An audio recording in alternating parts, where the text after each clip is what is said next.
Representative Ted Hill, you're here, sir. How are you? Good. Thanks for coming and letting me come by. I appreciate Of it. course, man. Listen, you and I were trying to connect over the session.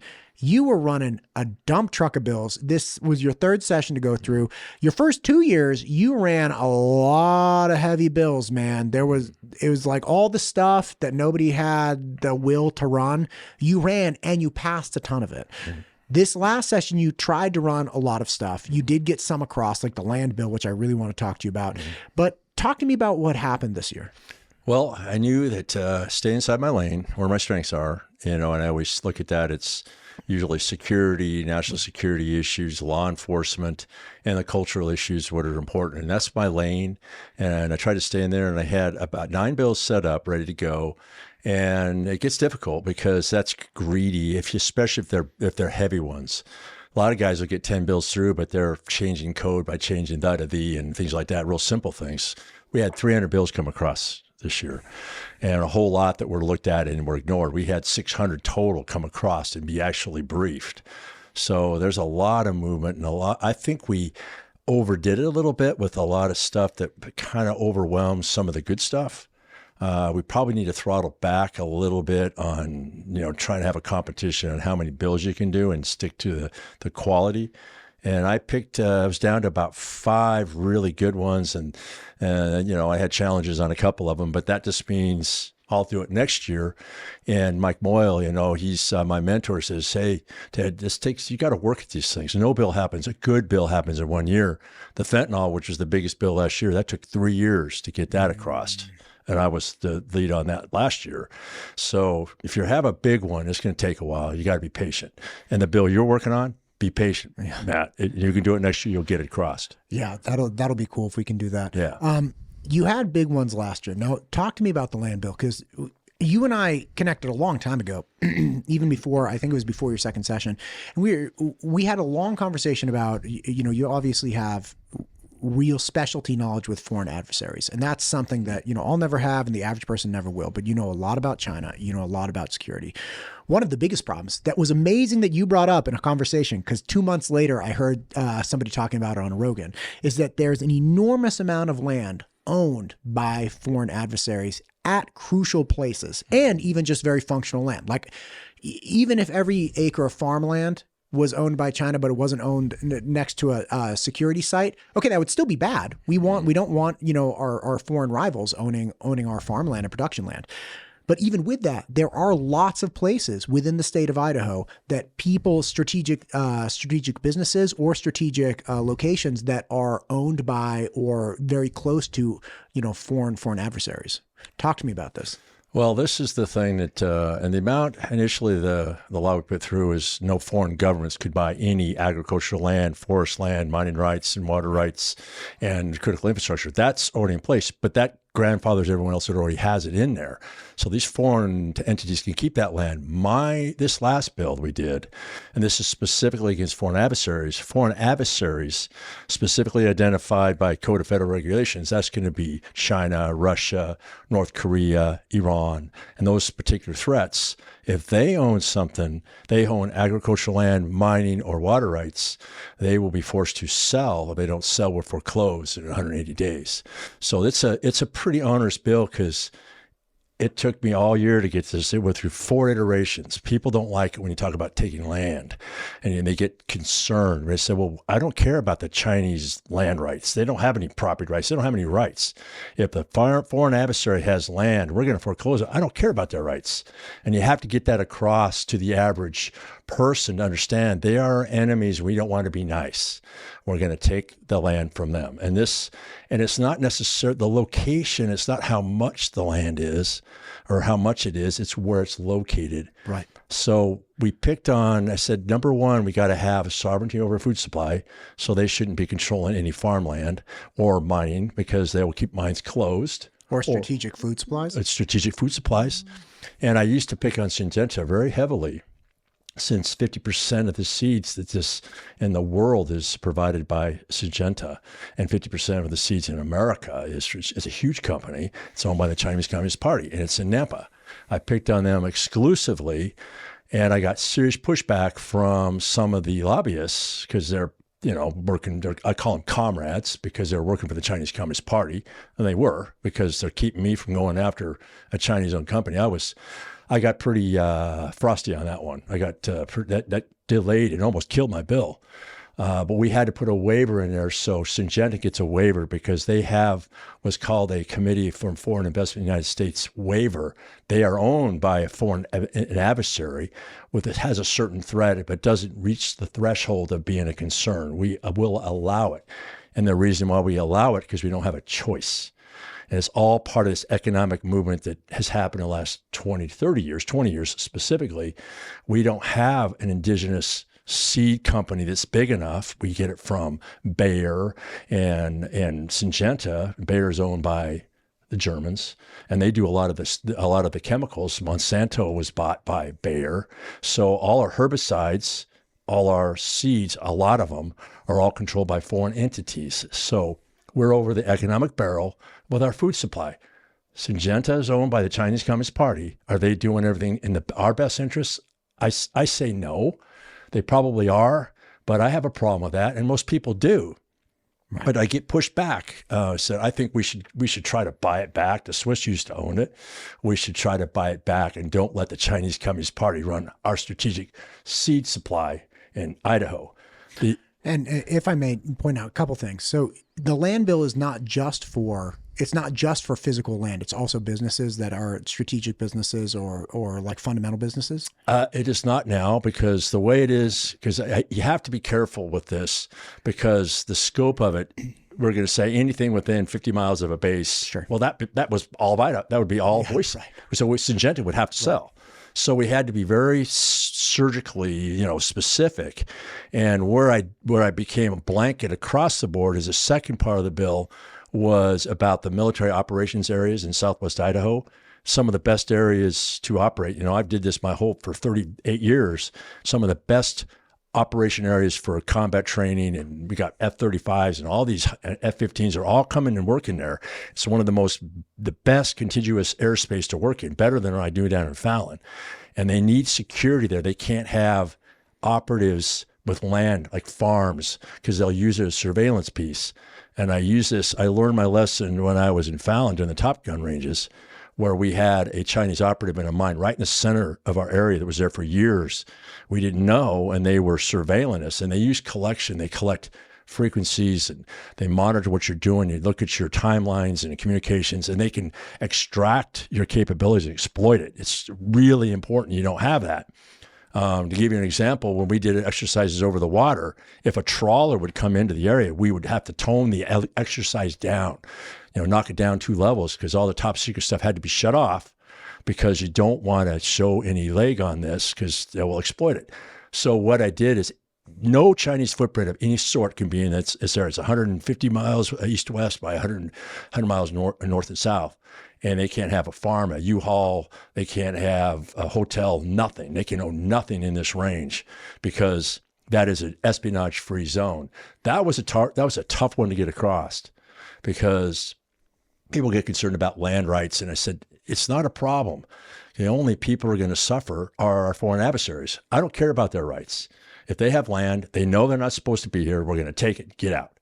There's agencies are supposed to monitor this. It's the AG and whatever, or the land, but it's difficult because they can hide under so many shell companies. That's what I was going to ask about. If it's not directly owned by a government, can't they just have, like an American corporation that has, majority shareholders from a foreign nation, and then it's like, but it's still an American corporation? That is true. And that's the way to get around that is, in this case, when it comes to Syngenta is a fine example. We can't touch that one yet. So President Trump, he's the one that decides that. It's an executive order, and he can go ahead and say, no, we're not going to give him a waiver anymore. Syngenta is going to have to do something. They're going to have to sell out or leave. Well, if they leave, we're in big trouble because we have nobody else. Right. So it's kind of a problem. That's why we basically I say it in a nice word. We have a concubine relationship with Syngenta. Oh my God. Yeah. Is that basically it? Okay. Anyway, because they kind of got us. And so we just have to go, well, we have no choice. So we'll go ahead and do business with our enemies. And that's different. But the way the whistleblower clause, I got that from the Arkansas bill. And whistleblowers, they're the ones that have access. And they look at, I use these examples like there's a barn and, Fred's barn, and there's a whole bunch of big surveillance gear, big antennas and things going on, and a bunch of people running around. That doesn't fit. Right. So someone asks, and you look around. That's how they found the thing down in Fallon. Someone said, hey, that doesn't look right. It's not the best way, but we have a free country, and that's the difficult part. In China, they don't have this problem. There's no Americans owning any land. You can't own land in China. Actually, Chinese can't own land, especially out in the farmland. The Chinese Communist Party owns everything. So Americans can lease land. That way, they can't lease land. They can lease apartments and buildings and factories, but they can't own anything. We have a challenge here, and this is really important. I had to communicate. Property rights are sacred. We're not going to infringe on property rights. But if you're a Chinese operator, we figure a Chinese operator is owning that company or owning that land or owning some piece. I don't really care about their rights. And I say it kind of like passionately. Yeah, we're going to come after you, and we're going to shut you down and kick you out. We don't want you in Idaho. And I think it was clear the deterrence is there. I think that it's going to be more difficult to come in certain areas. People are going to look sideways. It's harder, but it's not perfect. You could still hide behind a lot of shell companies. Like a lot of paperwork and stuff. A lot of stuff. Bury yourself. It's hard. Yeah. It's really hard. Yeah.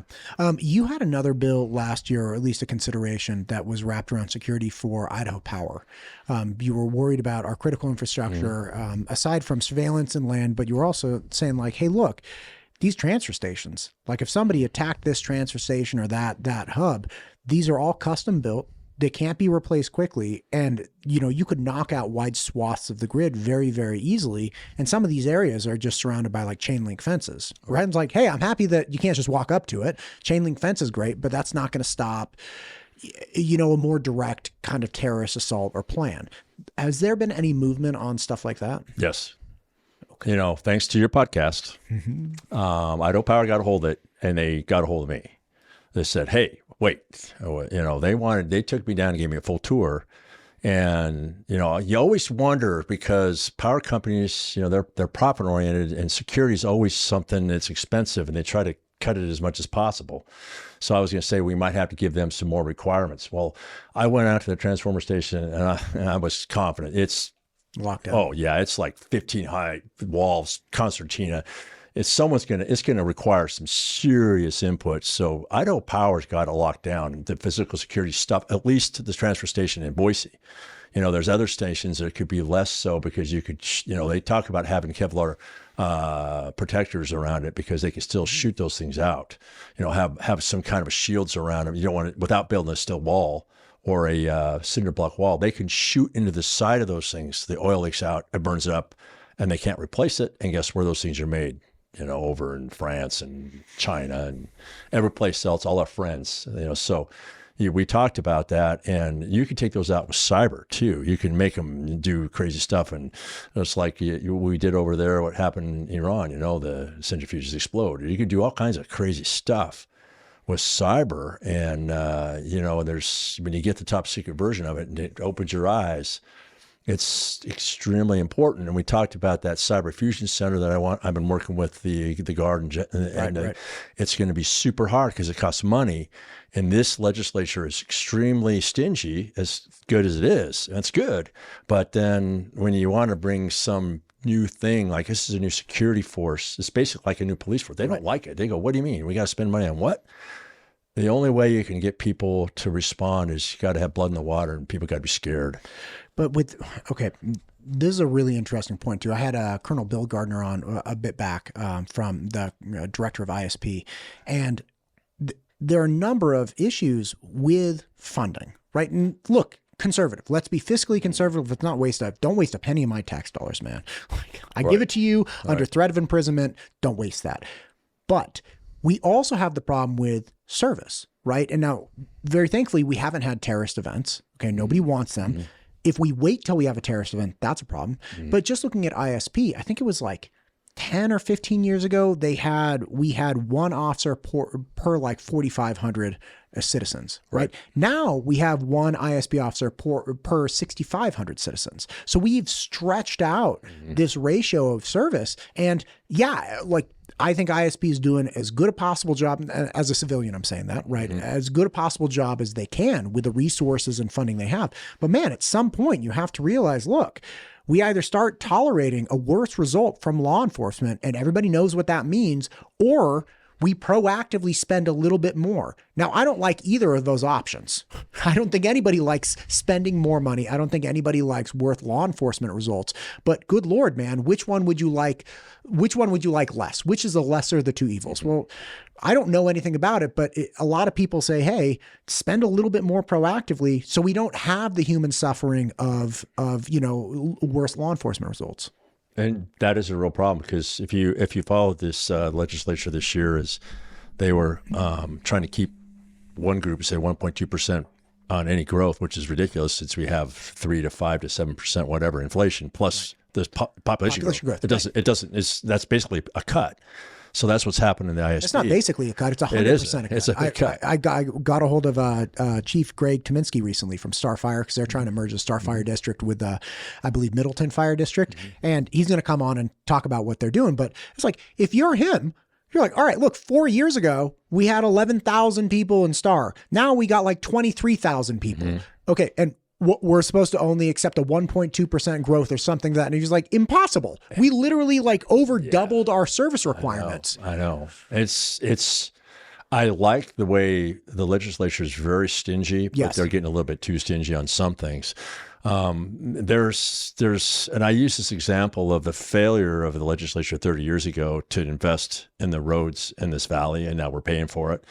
That we could have made, that 16 could have gotten through. We could have paid 20 years ago, we could have paid like $5 million. Now it's going to cost like hundreds of millions of dollars to get the easement through, because we don't want to raise taxes, so we need to fix this, but let's push it downrange. Well, that is a strategic failure. You don't make the investments. And I'm on the transportation committee, and I asked the ITD and said, hey, what would it cost? $1 billion to get 55 through the interstate, because we don't have any north-south.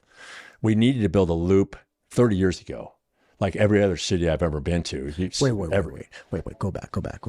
Widening Highway 16 and then connecting 16 to 55 would cost No, it's 55. It comes down 55 all the way across town into all the way down to 84. So basically, have a north-south.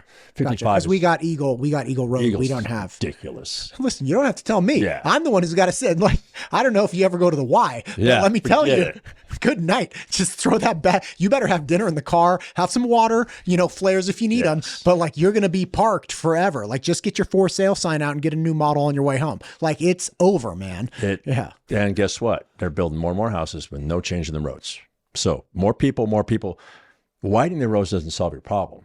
I mean, the speed and the throughput's not higher. Just making it wider so everyone has more space to sit in traffic doesn't do any good.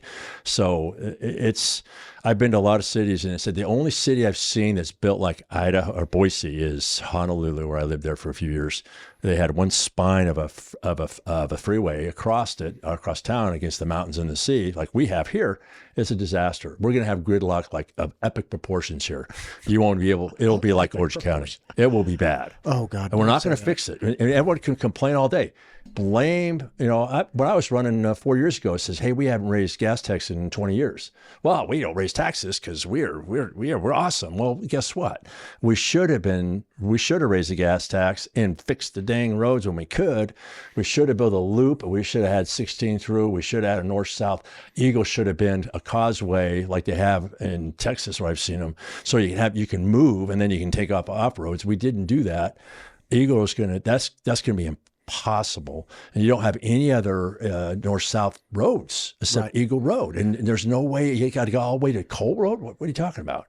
That's not, and going up through all it is it's going to get so bad. Yeah, and here's the thing. I get the don't spend money, because I don't want you to spend my money unless you absolutely need to. But I just connected with Marianne King, the director of the Office of Drug Policy, and she's going to come on. And because I had Representative Marco Erickson in, he was talking about the ROI with preventative programs around drugs, and he's like, it's like a 26x return every dollar, because he's like, listen, if you have somebody who's really addicted, they stop working, so they're not contributing. They require mass assistance, like government assistance. Their life falls apart. We have to have all these interventions, and that's hoping that they don't end up in a jail system, which costs untold numbers of dollars depending on time they're in there. All of these problems, right? He's like, but if you help somebody avoid that, right? Get out of there. And part of it's restricting the supply, which you did with a fentanyl mandatory minimum, things of that nature. So part of it's pinching off the suppliers, right? Because that bill only applied to dealers and traffickers, not the users. But then you help users and people falling into disease of despair. You get like a 26x return. So look, do I want you to spend the $1? No, I'll fight you for that $1. But I'm an idiot, right? So if I'm saying don't spend the $1 and you have to look at me and be like, Matt, I'm going to spend this $1, but then I'm going to return to you 26. Yes. And then for me, if I say no, you're like, listen, thanks for your opinion, Matt. We're going to go ahead and make the right call. Like there's a concept of investing and getting an ROI, because there's no world where we don't spend the $1 on prevention and then we somehow avoid all the other costs. Yes. Like it doesn't work that way. It's not in a vacuum. We're going to spend money either ahead of time to prevent it or 26x to deal with the cost later on. 100%. And guess what? I don't think people see it that way, because they see it's going to cost $5 this time. I don't care if it costs $100. This is my watch. I want to keep it to $5. So it's a challenge. Return on investment is, when I hear that come across in committees and stuff, it doesn't resonate as well as you'd think. Everyone's very reactive. What's going next week? What's going to happen next year? And like the road thing is just ridiculous. That is the biggest mistake we've made, and we're going to reap that forever. I would say people not to move to Boise. Are you kidding me? This place is going to be a nightmare. It's going to be worse than LA. It is. It's going to be really, really bad. It's because we failed to make the investments. And same thing on education. We talk about dyslexia. We don't want to help us pay an extra $50,000 for dyslexia training because we don't want to. Well, those kids don't do well and they end up in jail and it costs you way more money. That doesn't resonate very well, believe it or not. No, listen, it doesn't. I had Phil Gore in here, who's the chief learning officer for ISBA. I've had him in twice now. I got to have him in a dozen more times. Every time he comes in, he says things. I'm like, how is that? First off, that makes so much sense. Mm-hmm. First episode he came in, he was like, look, why public education? Now, look, I'm pro-education. I like education. I don't know all the details. And the sentiment, the public sentiment towards, hey, you, Ted, you should, even though your kid goes to private school or maybe whatever, or like maybe you're too old and you don't have kids anymore, you should keep paying for public school because it's the right thing to do. That doesn't matter to you. Like maybe it matters to you personally, but in a population level, nobody cares about that. Right. But what Phil said, he's like, listen, you should pay for public school because if you don't, in a few years, you're going to have more prostitutes, drug dealers, and criminals on your front doorstep. How many prostitutes do you know that are walking around with a master's in computer science? Oh, probably none. Probably none. If you know one, I'd be amazed. But the point is, they're infinitely employable. Yes. How many people that are like, that have incredible CTE programs and skill sets that are like, how many linemen are walking around that are like prostitutes? Well, it's like, you can make money you're readily employable. That's all of these things. If we have skill sets that we can train our children in collectively, that's my children, your children, and the community's children, we will have fewer people that have to resort down to the most base level of survival, which is prostitution, drugs, and illicit activities. Yes. That's the point of public education. That's the investment, quote unquote, in public education. And it's not a feel good, we got to do it for the kids. It's like, no, self-serving. Yeah. I want a safer community. I want to be hanging out with all the like masters of computer science people because I know they're not committing, crime in order to survive. Right. Again, I'm not like an elitist. I don't actually want to be around all the computer science people. Those people are terrible, but they're not committing crimes. It's in the Constitution for a reason, right. And back in the 1800s, late 1800s, kids were being child slaves and stuff. They had to get them. Hey, we got to get them out of the factories and get them. This is not working good for the country. And it's solely mandatory education. Then it's in our Constitution, uniform education for everybody, for the public, because a educated public is a good public. You don't want to have, like you said, and it's hard in our Constitution because we have.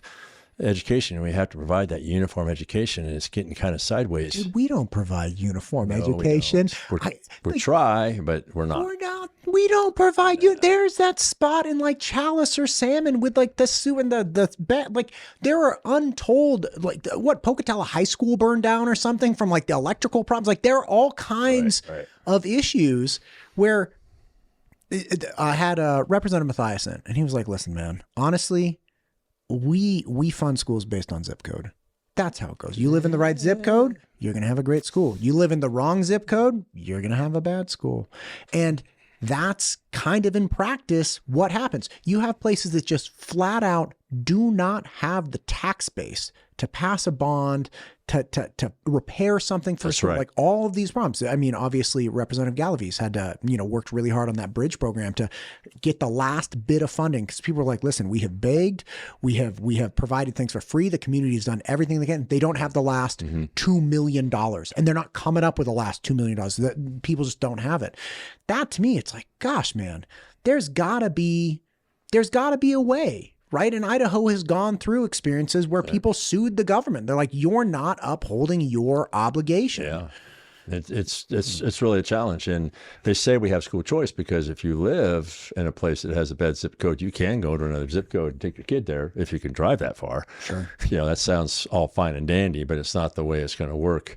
And you're exactly right on that. It's we need a better public education system. And when I got asked this question on Kevin Miller, what do you need to do? What makes how do we fix it? Let's fix it right here, right now. Here. And I'd say the number one piece is the discipline and the chaos. The kids run the school, and there's no discipline. So how does that relate to funding? Well, in terms of performance. Gotcha. So here the accountability. Kids, I hear stories. They take 5 days off. Oh, I just didn't feel like coming in. What do you mean? I just didn't want to come in. There's no penalty, no consequences. You don't turn your stuff in. It's 6 weeks late. I still get an A. There's no consequences. The kids throw chairs at the teacher and they don't get in trouble. Oh, I got suspended for a day. They would have kicked us out of school for a year. They have kids in class that are in 5th grade that can't even read. So they don't flunk anybody. There's no accountability. There's no consequences. So And that's not every school, no, right? But you're saying we have cases it's like this. the liberal attitude. Oh, let the kids express themselves. Let them do what they want. Let them try to be transgender or whatever. No. You put them. They're like you gotta train them. It's like I love the sensei, and you're a martial arts guy, yeah. So you understand. The sensei's in charge. He tells you what to do, and you do what he says. He's the man. And you get in line, you do your stuff, and you learn. Should the school be like that? Yeah, it should be to a point. So the Chinese do that, the Koreans do it, and guess they kick our butts. They have discipline. There's none of this chaos. We don't have any of these distractions. They're indoctrinated, of course, but they perform. And we need to have some balance, not like that, but we need to get back to what it was when I was a kid. It was almost like boot camp because they used to paddle us and stuff. But guess what? We didn't have any of this chaos. We didn't have any of this ridiculous stuff that goes on. There's so many things that are interfacing here. But the more liberal it is, when you don't have parents involved, it's complete chaos. And that's where these schools really have a hard time. And I've listened to teachers like in certain zip codes. It's ghetto. It's like out of control. Yeah. I came from education for almost 20 years, right? And if in my class, if you showed up without doing your homework, man, I gave you a hard time and I gave you a freebie. You did it again, you're not coming back to class. Now that's somebody who's running a private business, and I would refund your money and give it back to your parents and say, this is not the right place for you because this isn't going to work if you don't turn your homework in, right? That was how I ran my private little tutoring company. The difficulty I have with that is that now I've had enough experiences over the years where there are school districts that did like the mastery level stuff. Instead of having like, hey, turn this in on time here, you can turn it in 2 weeks late. I'm like, that doesn't make sense. But even on standardized tests at the end, like they get results. So like, I'm not an education expert. I was in education, but it's not like I got a PhD. It's not like I know these things. So there are aspects of the ways of doing things, even in my kid's school district, where I'm like, that doesn't make sense to me, but I also temper my perspective with it. When you're talking about violence in classrooms, that's something that's like, absolutely not. Like that's, you had Representative Digert pass the transparency bill in schools where it's like, listen, we've had cases in Idaho where you have a felon in high school that's a minor. It's some obviously very hard life, bad things have happened, it committed crimes, did time, came back. But there needs to be information and transparency with the school district, which is like, hey, look, we're going to send this 16 or 17-year-old to your school. This person has a felony record and we don't want to ruin this person's life, but you should know as people that are dealing with him, like this is a real serious thing. Or the other loophole that he closed was, somebody's getting expelled from school, and that person in the process of getting expelled removes themselves from the school, right? They deregister or whatever it's called. They remove themselves from the school, and therefore that expulsion process doesn't go on record, and they go to the next school and there's no expulsion on the record. And he changed that to have a designation where it's like, no. If you're in the process of getting expelled, that process goes on your record. Now, you weren't fully expelled because you left before it was finalized, but they know in the next school, hey, you're getting somebody who has had some stuff going on, right? Whatever that is.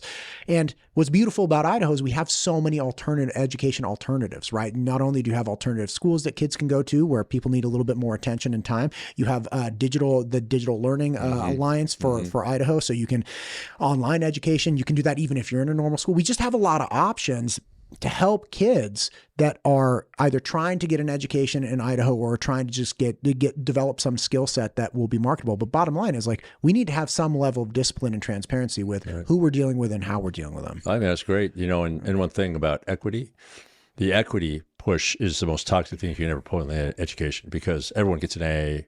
Everyone's going to, you punish performance, you punish the advanced courses, and you want everyone.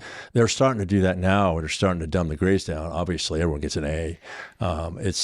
You gotta push performance and performance based, and it should be a meritocracy. Equity is toxic. It's the path to mediocrity, because if you want equity, okay, we'll just pick the lowest guy in the class and we'll go to that level. We'll be good. That is a problem, and they integrated IEP, the individual education programs or whatever, and these kids have real challenges, and they put like 5 or 6 or 7 of those in a classroom with their own attendant. That's extremely expensive and disruptive. We do that because why? That comes out of the federal funding, requires us to do that. Well, I don't think that's the best way to run a classroom, because it distracts, takes a lot of the time away from everyone else. They say, well, we want to integrate that mainstream. To a point, I understand, but in cases, if you wanted to optimize, it's kind of like having bilingual education. That didn't work because you're totally just fracturing it.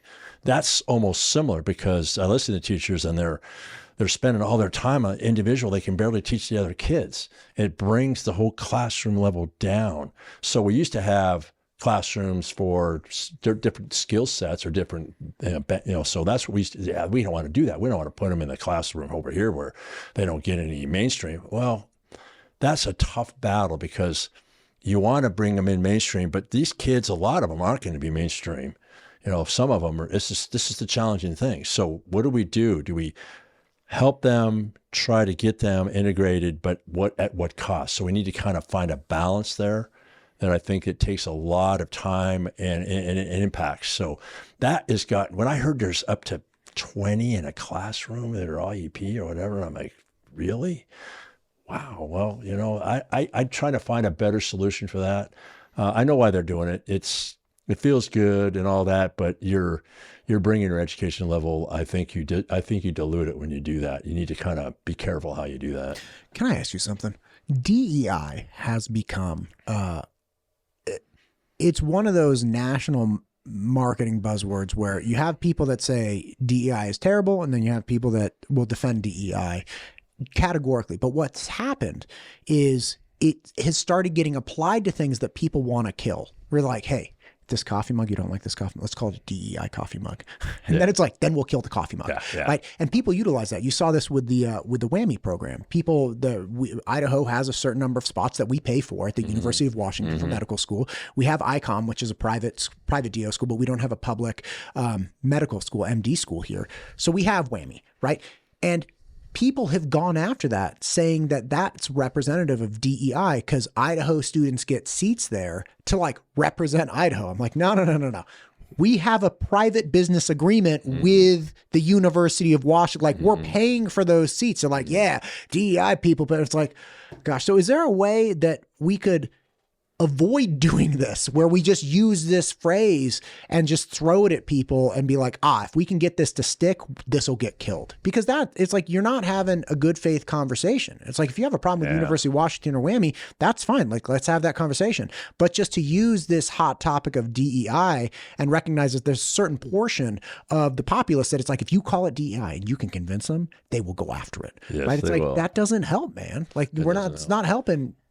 Interesting you said WWAMI, because that got lined up into that discussion, because you got Washington, you got people in Seattle to determine what kids they're going to pick. As they immediately go, the Marxist state that Seattle is, what are they going to say? So people kind of immediately address that. My brother went to medical school under WWAMI, so he doesn't see it that way.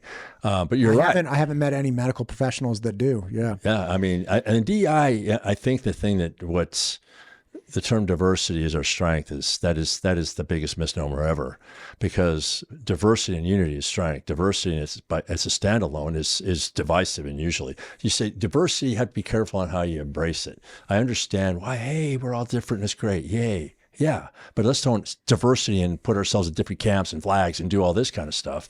That's when you have challenges.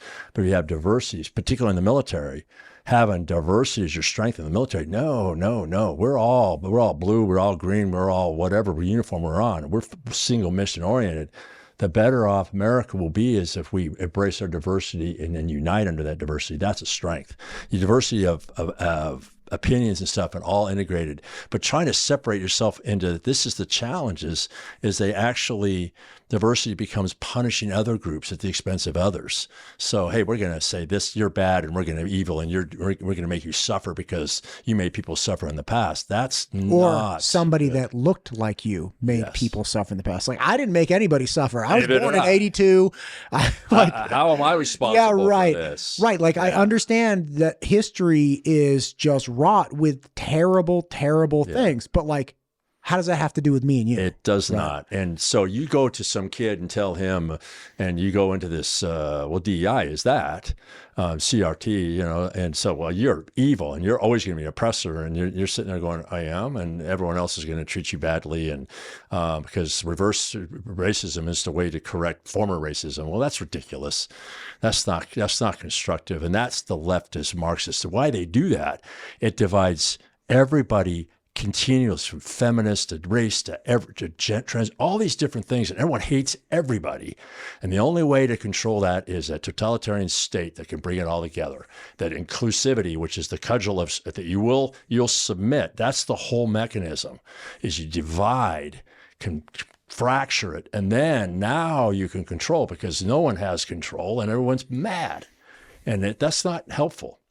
In America, we used to be a melting pot. We're not so much now, but we need to focus on it as best we can, and focus on being united in the classroom and everywhere else, in the military, and this reverse, racism is not helpful. It's not. What's interesting? I'm struggling with this in all areas of culture. And let me be really specific. I moved out of my former state for a number of reasons. One of them was that you had this grossly intolerant community, like ridiculously intolerant. There was a far more liberal community, super intolerant. If you didn't agree with them, my God, you must be a bigot, terrible person, all of these things. And I was like, this is no way to live. Like, this is not working. It's not But I have seen the exact same things here from people that are conservative. Yes. Like there's my buddy, actually a guy too, was going through Home Depot, right? Just wandering through Home Depot, and there's a dude there with that everyone's welcome here shirt with the hands, right? And this is a private individual wearing a private shirt, wandering through Home Depot, buying a stick of lumber and a doorknob. I'm like, okay, man, I wear a Mandalorian shirt. I love Mandalorian. Like, whatever, it doesn't matter. He wants to wear that, great. And there was some woman giving him hell. No. Giving this guy hell because he's wearing a shirt in the Home Depot. And it's like, you know what, man?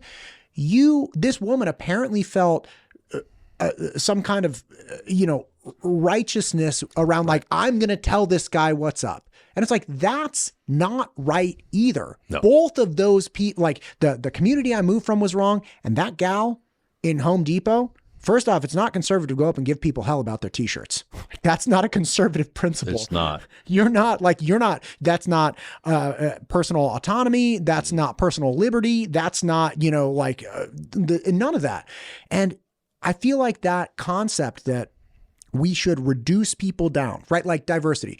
Is it okay if this guy in Home Depot thinks differently than you? Yeah, it's fine, Absolutely. man. It's totally fine that he thinks differently than you. Is it all right if like the mom's at school or the dad's school? Yeah, dude, it's totally fine. People can think differently. Absolutely. Like we should say that is fine.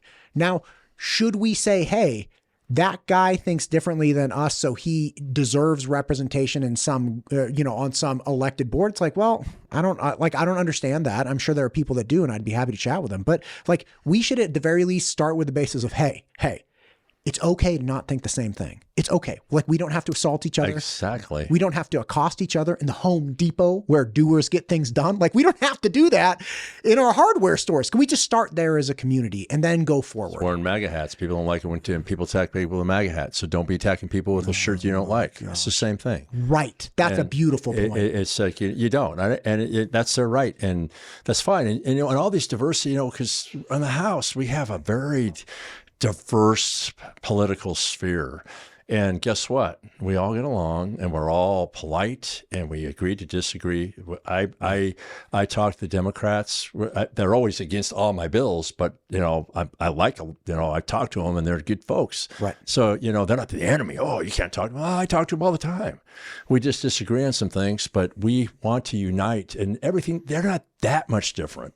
So everything, we just need to unite, as a country, as a people, because like you said, if all that intolerance is so unhealthy from the right and the left and from everybody. Right. We need to be reasonable everywhere. And some of the super hardcores, well, you got to be a revolutionary. And you go, well, no, you don't, because that's not helpful in terms of you want to have a state that is functional and prosperous. If everyone's hating everybody, there's got to be a path there.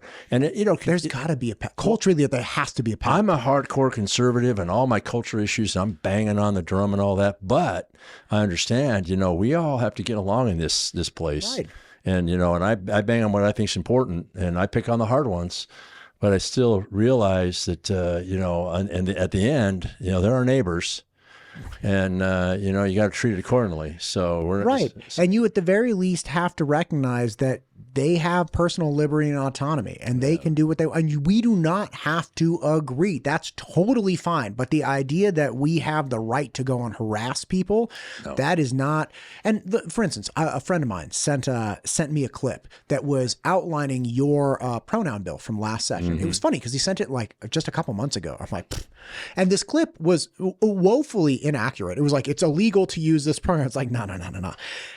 It's illegal to require people to use your preferred pronoun. They always say it's right. Yes. And I'm like, that's not accurate at all. And and I was trying to be polite. I was like, Representative Hill has said time and time again that if somebody asked him to use a specific pronoun, he would most likely do it as long as the person was totally being reasonable. They're screaming at him or being insane. He was like, what? But he's like, I absolutely would. It's no problem. We're just not going to take compelled speech and take away people's freedom of speech. That's so reasonable, right? It's like, okay, great. So I can choose to be, tolerant. I can choose to be things. We're not going to remove people's freedom of speech, and it's almost like people don't want to find that middle ground. They don't want to engage in yeah, I guess that sounds reasonable. Like, how would I like it if somebody forced me to? Nah, I don't really like that, right? Like, I don't like it. Yeah, I mean.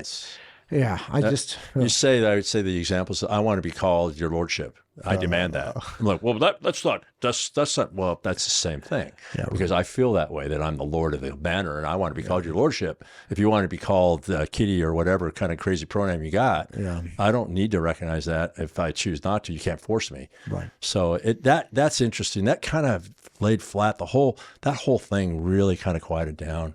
It was just this crazy thing, and just needed to be nipped and put it back in the box. And I think it's quieted down quite a bit. That whole transgender thing in schools is way less than what it was. It really is. Which is good. Yeah. Are you optimistic? Next couple of years? For what's going to happen? It just, I mean, there are a lot of people that, there's a lot of anxiety right now, kind of nationally. And I have like I understand a lot of things going on. I had Brett Wilder in here. He's an ag economist. Okay. He came in yesterday, episode published today. Great conversation. He's talking tariffs. How are things going to flush out in Idaho? So many people are banging the drum like anything having to do with tariffs, terrible. Like this is all terrible. It's all bad. And Brett, being the dude he is, love this. He's like, super cool guy, raises lambs, there's an adjunct for all these things. Like, listen, if you got a buy local bumper sticker on your car and you're against tariffs, you need to take a minute and like reassess your worldview. Yes. And yes, I thought that was such an astute point. He articulated even within his own industry, said, look, the lamb industry stands to greatly benefit from tariffs because we get wrecked by Australian and New Zealand lamb products. Okay, so we stand to benefit. Great, fantastic. But even within the lamb community, the wool growers community, some people like the tariff idea and others are worried that it's going to increase the cost overall, which will decrease consumption. Like it's complex, right? So to be honest with you, like I'm kind of optimistic. It's like, well, this is all really complex. And I feel like there's a lot of tension right now, which is great because people pushing and pulling on both sides. And that's generally when people get the best result. But like, what do you think? Are you optimistic about, the coming year or two? Yeah, I think when you look at the disparity of tariffs, it's almost like a legacy from World War II where we had to help the whole planet because everything was on their butt. Yeah, right. And we gave them all kinds of freeway, and we gave China a whole bunch of free reign. And you look at the disparity, and we'll have a 0 tariff, and they have a 40% tariff. Everyone has a tariff on all our products across the world, and it just became normalized. And we accepted it, and it's not equal at all. And this is the balance of the globalization or whatever the balance is of the markets.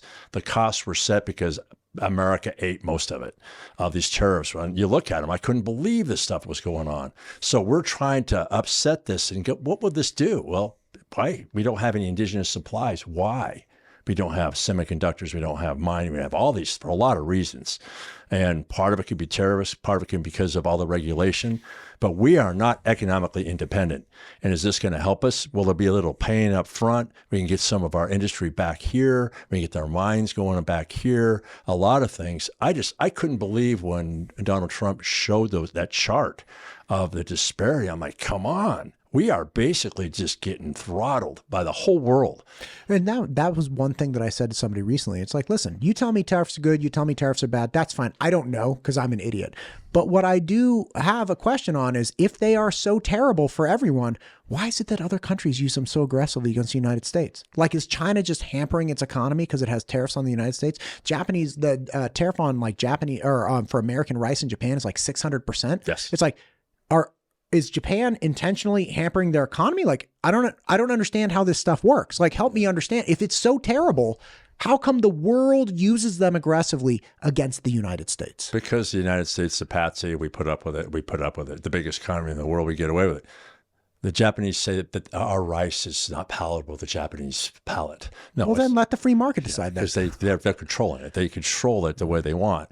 So America's just been, we've been taken advantage of. And you look at it clearly, right.